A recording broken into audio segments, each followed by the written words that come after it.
ശബരിമലയിലെ യുവതീ പ്രവേശനത്തിന് പിന്നാലെയാണ് തന്ത്രിയുടെ നിർദ്ദേശപ്രകാരം ചൊവ്വാഴ്ച നടയടച്ചത്. സർക്കാരും CPM-ഉം തന്ത്രിക്കെതിരെ രംഗത്തുവന്നു. കോടതി വിധി അംഗീകരിക്കാൻ കഴിയില്ലെങ്കിൽ തന്ത്രി സ്ഥാനമൊഴിയണമെന്ന് മുഖ്യമന്ത്രി ആവശ്യപ്പെടുകയും ചെയ്തു. ഈ വിധി അനുസരിച്ച് കാര്യങ്ങൾ നടത്താൻ എനിക്ക് പറ്റില്ല എന്ന് പറഞ്ഞ് അദ്ദേഹം സ്ഥാനത്തൊഴിഞ്ഞു പോകണം. സുപ്രീം കോടതി വിധി നടപ്പാക്കാതിരിക്കാൻ പറ്റില്ലല്ലോ. ദേവസ്വം ബോർഡിന്റെ അനുമതിയില്ലാതെ നടയടയ്ക്കരുതെന്നാണ് ചട്ടം. സുപ്രീം കോടതി വിധിയുടെ അന്തസ്സത്തയ്ക്ക് ചേർന്നതുമല്ല തന്ത്രിയുടെ നടപടിയെന്ന് ബോർഡ് പ്രസിഡന്റ് A. പത്മകുമാർ. അദ്ദേഹം പറഞ്ഞു ശുദ്ധിക്രിയ ചെയ്യുക എന്നുള്ളത് മാത്രമേ പറ്റുള്ളൂ, വേറൊന്നും ചെയ്യാൻ കഴിയില്ല എന്ന് പറഞ്ഞു.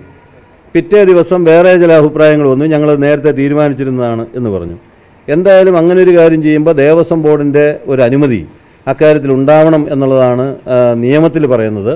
അതിൻ്റെ അടിസ്ഥാനത്തിൽ എന്താണ് അദ്ദേഹം അങ്ങനെ ചെയ്യാനിടയായ സാഹചര്യം എന്നുള്ളത് അദ്ദേഹത്തോട് ചോദിക്കാനും 15 ദിവസത്തിനകം അതിൻ്റെ മറുപടി തരണം എന്ന് ഞങ്ങൾ വിശദീകരണം എന്നുള്ള രൂപത്തിൽ ചോദിക്കാൻ തീരുമാനിച്ചിട്ടുണ്ട്.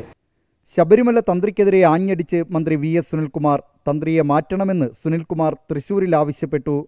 നടയടച്ച തന്ത്രി കണ്ഠരര് രാജീവരർക്കെതിരെ നടപടി നീക്കം ത്വരിതപ്പെടുത്തുമ്പോഴും താഴമൺ കുടുംബത്തിന്റെ അവകാശമില്ലാതാക്കാൻ നിലവിൽ നീക്കമില്ല. തന്ത്രി കുടുംബത്തിൽ ഭിന്നതയുണ്ടാക്കി കണ്ഠരര് മോഹനരുടെ മകൻ മഹേഷ് മോഹനർക്ക് ചുമതല നൽകുന്നതും പരിഗണനയിലുണ്ട്. 24 തിരുവനന്തപുരം. This is 24.